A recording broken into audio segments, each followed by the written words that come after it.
আমি জানি সত্যের জয় হবে, আমি জানি সত্য জয়ী হবে, মিথ্যা পরাজিত হবে। যারা এই দেশের 30 লক্ষ লোককে হত্যা করেছিল, যারা 2 লক্ষ মা বোনের ইজ্জত নষ্ট করেছিল, যারা সোনার বাংলাপুরে ছারখার করেছিল, সেই সব নিমক হারাং বেঈমান আলবদর রাজাকার আলসাম যারা আজকে সুযোগে এই দেশকে কুক্ষিগত করে তার প্রতিশোধ নিতে চায়, আমি আপনাদের কাছে হাত জোর করে বলছি, কোনদিন তাদেরকে ভোট দিবেন না।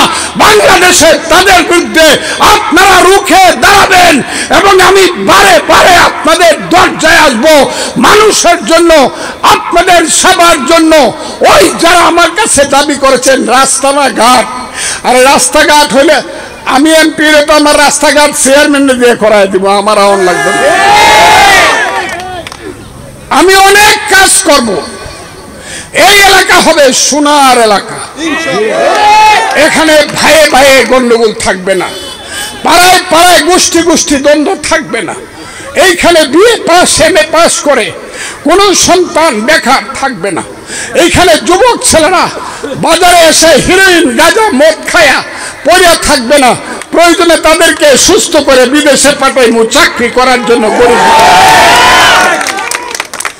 এইখানে আমি যদি এমপি হই আর এই এলাকার চেয়ারম্যান যে হবে, আমি ধরে নিলাম এই এলাকার চেয়ারম্যান হবে আমার যে কোনো সন্তান, আমি তাকে রাতের বেলা জিজ্ঞাসা করব, তুমি কি তোমার মেম্বারদেরকে 9টা ওয়ার্ডে জিজ্ঞাসা করেছো কোনো মানুষ না খেয়ে ঘুমিয়েছে কিনা?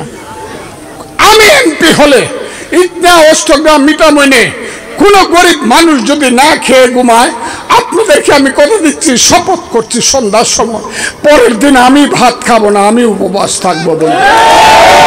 আমি সেই ফজলুর রহমান দেশটাকে দেখতে চাই, দেশের মানুষের জন্য সব কিছু করতে চাই।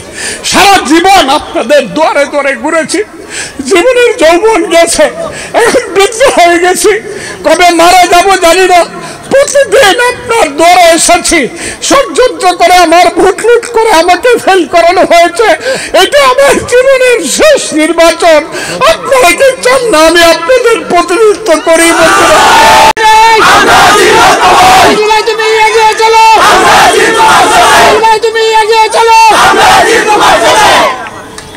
এটাই আমার জীবনের শেষ নির্বাচন।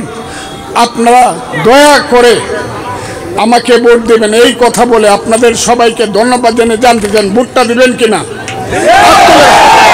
একটা হাত তালবেন, জোরে একটা হাত তালি জোরে। খুব হাফেজ, আসসালামু আলাইকুম।